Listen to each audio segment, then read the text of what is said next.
বন্ধু, আপনারা জানেন যে গতকাল আমাদের সহকর্মী আসাদুজ্জামান তৈরি ভাই নৃশংসভাবে সন্ত্রাসীরা কুপি হত্যা করেছে। এই সন্ত্রাসীদের আসলে কোনো দল নেই, সন্ত্রাসীরা যেদিকে পাওয়ার পায় সেদিকে তারা ঢুকে পড়ে। 16টি বছর আমরা দেখেছি এই সন্ত্রাসীদের লালন পালন করেছে বিগত সরকার হাসিনার পেটুয়া বাহিনী। সেই সন্ত্রাসীরা এখন অন্য দলে আশ্রয় নেওয়ার চেষ্টা করছে। এই সন্ত্রাসীদের শেল্টার দিচ্ছে স্থানীয় রাজনৈতিক নেতৃবৃন্দ এবং এই সন্ত্রাসীদের পালন করেই মূলত সাংবাদিকদের কলম বন্ধ করতে চায়। তবে স্পষ্ট বলতে চাই, এই সাংবাদিকের কলম, এই সাংবাদিকের ক্যামেরা কখনো বন্ধ হবে না। এবং গতকাল ঘটনার পর এখন পর্যন্ত তথ্য উপদেষ্টা এসি রুমে বসে তামাশা দেখছে।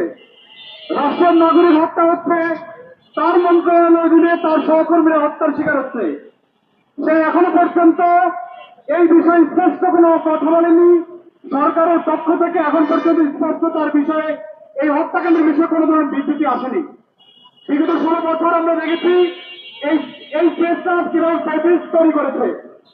সেই প্রেসটা এখনো পর্যন্ত নতুন বাংলাদেশে এসেও এই হত্যাকাণ্ডের বিষয়ে এখন পর্যন্ত ন্যূনতম তারা একটি শব্দ বক্তব্য করেনি।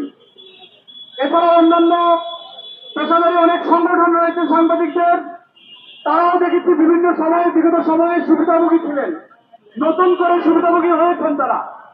এ কারণে তাদের সুবিধার ভাটা পড়বে, যে কারণে তারা যদি কথা বলেন তাদের সুবিধার ভাগ ভাটা কমে যাবে।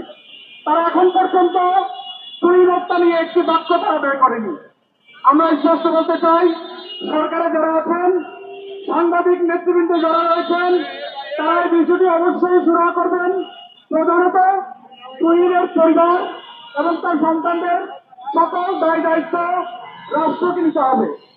এখন আগামী 24 ঘন্টার মধ্যে যদি এই তুহিন হত্যাকাণ্ডের স্পষ্ট বিবৃতি না আসে, সকল সাংবাদিকরা নিজে তাদের কর্মসূচি ঘোষণা করবে এবং সরকারকে বাধ্য করবে এই বিষয়ে সুরাহা করার জন্য। সবাইকে ধন্যবাদ জানিয়ে বক্তব্য শেষ করছি।